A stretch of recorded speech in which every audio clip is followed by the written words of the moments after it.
पहले दीप प्रज्वलन का कार्यक्रम चालू होगा, दीप जलाने का कार्यक्रम चालू होगा, उसके बाद वाला कार्यक्रम होगा। अभी किसी भी शुभ कार्य को करने से पहले भगवान को याद करना बहुत जरूरी होता है। तो इसी तरह से आज ये जिस शुभ कार्य को जन्म दिया जा रहा है, श्रीपति धाम जो बन रहा है धीरे धीरे आप लोगों के लिए, समाज के लिए, इस देश के लिए, इस राज्य के लिए, कहीं ना कहीं उस विकास में महाराज जी का एक छोटे से छोटा योगदान बहुत जरूरी है। तो बूथ बूथ से लोग सुने हुए हैं कि बूथ बूथ से घड़ा भरता है, तो ये तो जो महाराज जी बना रहे हो सागर है, हमें तो सिर्फ घड़ा भरना है। तो हमें इससे प्रेरणा देते हुए आप सभी साक्षी हैं इसके, इस महान समाज जागृति धर्म सभा के कार्यक्रम में आप सभी का पुनः एक बार हार्दिक अभिनंदन करता है।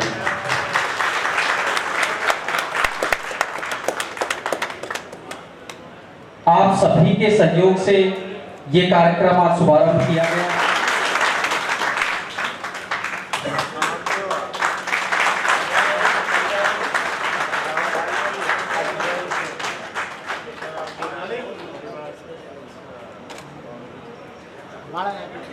माला को हाथ लगाइए। हाँ,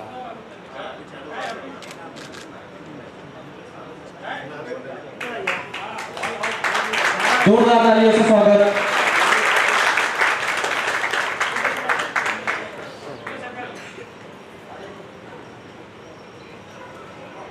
महाराज जी का लगा हुआ है, बहुत सुंदर, बहुत सुंदर।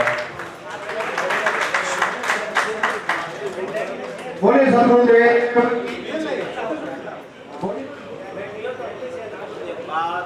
कड़ी हम लोग धीरे धीरे प्रारंभ करते हैं।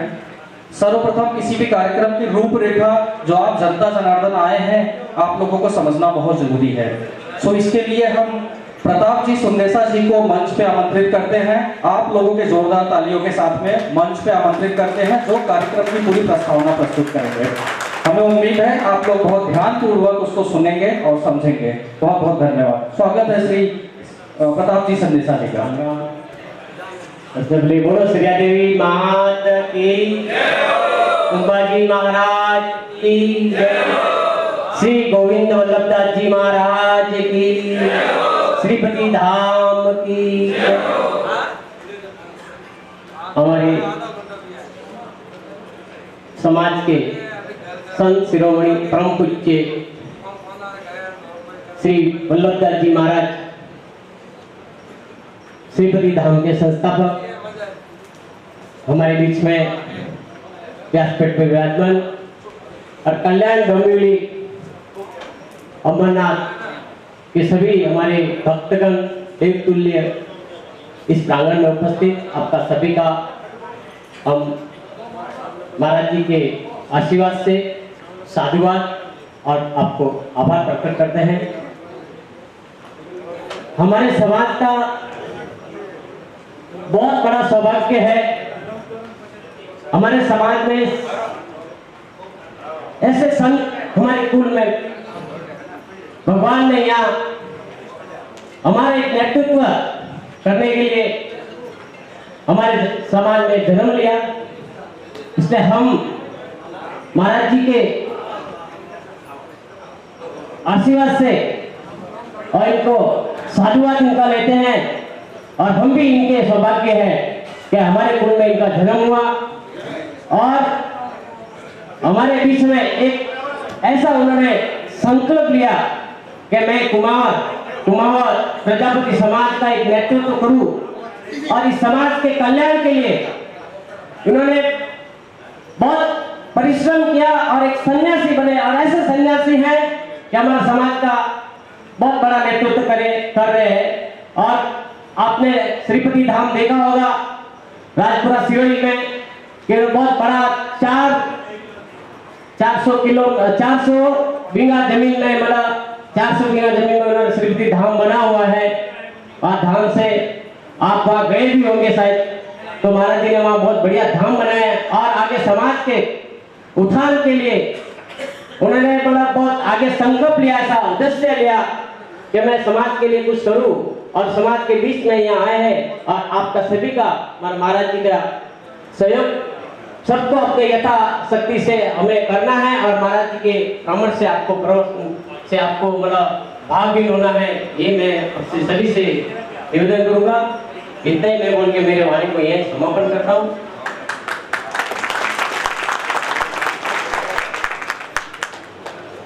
बहुत बहुत धन्यवाद प्रताप जी। आपने कम शब्दों में बहुत ही अच्छी और बहुत ही सुंदर कार्यक्रम की रूपरेखा भी बता दी, उद्देश्य भी बता दिया और हमें उम्मीद है कि लोगों को ये चीज भली भांति अवगत भी हो गया है कि हम क्यों और यहाँ पे क्यों हम एकत्रित हुए हैं। सो बहुत बहुत धन्यवाद संदेशा जी। वल्लभदास जी महाराज की। आज अपने कल्याण में जो प्रोग्राम रखा है उसमें जो आप सब पधारे, बॉम्बे से भी पधारे हैं, भिवंडी से भी पधारे हैं, कल्याण से भी पधारे, डोंबिवली से पधारे, अमरनाथ से पधारे, उन सब कल्याण वाले तहे दिल से स्वागत करते हैं।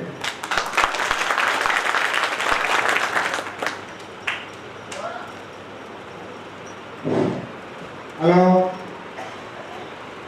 और आप आज का जो कार्यक्रम है उस कार्यक्रम की रूपरेखा के अनुसार हम चलेंगे और हमारी जो भी योगदान देना चाहते हैं वो शांतिलाल जी के पास में संपर्क करके काम लिखा है और जो एक बीघा से कम दान देना चाहते हैं वो काउंटर लगे के पीछे वहाँ कम से कम एक बीघे की कीमत 1,01,000 की है। आपको मालूम है कि 1 लाख रुपए में कई जमीन नहीं मिलती, बंजर जमीन भी नहीं मिलती, पर आपको 250% डिस्काउंट देके आपके लिए ये व्यवस्था की गई। इस व्यवस्था का आप भरपूर फायदा उठाओ। ये व्यवस्था आपके लिए की गई और ये व्यवस्था नियमित समय के लिए है। आपको अभी जहाँ श्रीपति धाम बन रहा है वहाँ आजू बाजू का भाव बढ़ गया है और वहाँ मिनिमम रेट 2.5 से 3 लाख रुपए सैलरी है, पर आपके लिए कम से कम रेट रखे जो आप लोगों का सहयोग मिल सके। और गुरुदेव जी का कहना है कि अपने समाज का, अपने गांव में हर घर का 1 रुपया ही भी दान हो, पर उसमें सहयोग होना चाहिए, ऐसा गुरुदेव जी का कहना है। आप ज्यादा से ज्यादा सहयोग करें और जो भी पधारे हैं वो सब सहयोग करके ही घर पे पधारे, ताकि हम लोगों को तो एहसास हो कि कल्याण में भी एक भव्य सम्मेलन हुआ है।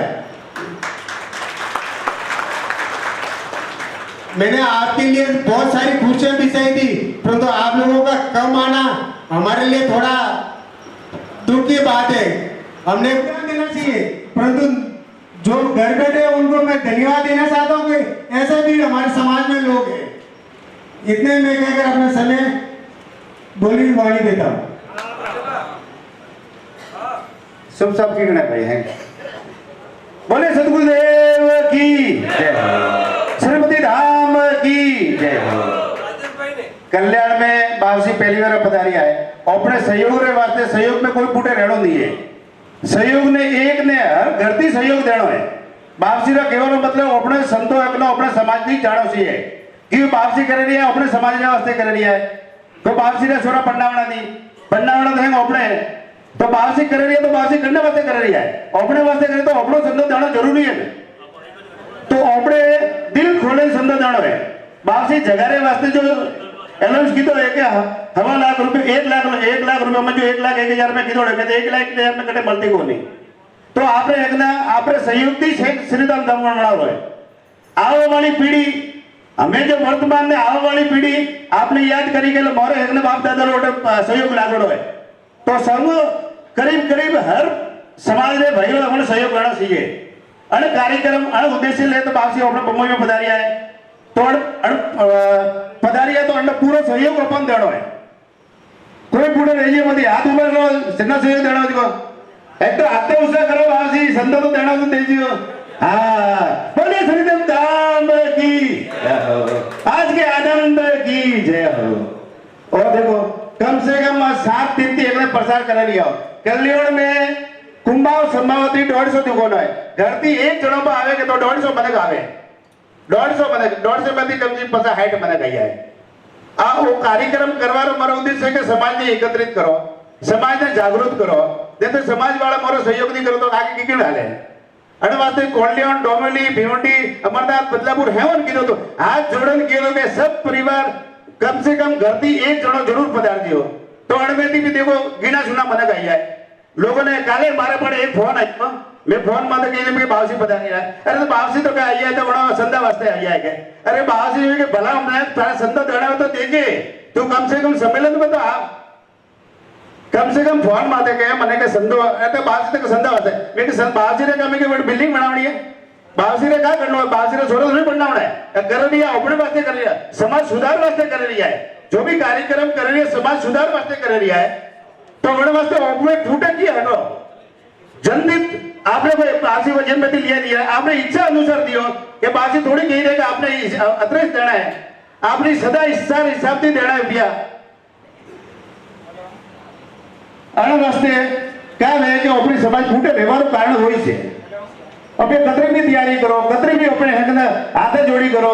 तो मारे दुकान पे नहीं, मारे 16 पे ही मारे अरे यार ये दुकान खोलनी, अरे बाबूजी भला मदद आज नहीं तो काले को कमावी और किस्मत में लगे तो वो तो कटे जानो, आज नहीं तो काले मनवारू से।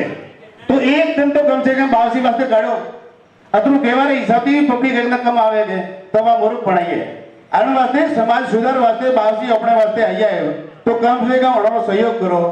अरे पिया नहीं दे तो कम से कम सम्मेलन में होबरो 4 बात होबरे जाइयो तो कम से कम अपना उद्धार वेला। बोले सतगुरु धाम की जय। साथियों, आप लोग जिस मेन विषय के लिए आप यहाँ पे एकत्रित हुए हैं, हम आप लोगों को इंतजार भी नहीं कराएंगे। सो अभी हम महाराज जी के कुछ चंद शब्दों को सुनेंगे। उम्मीद है आप सभी बहुत ध्यान से कान नाक मुंह सारा कुछ खोल के समझिए और उस बात को दिल में बैठाइए।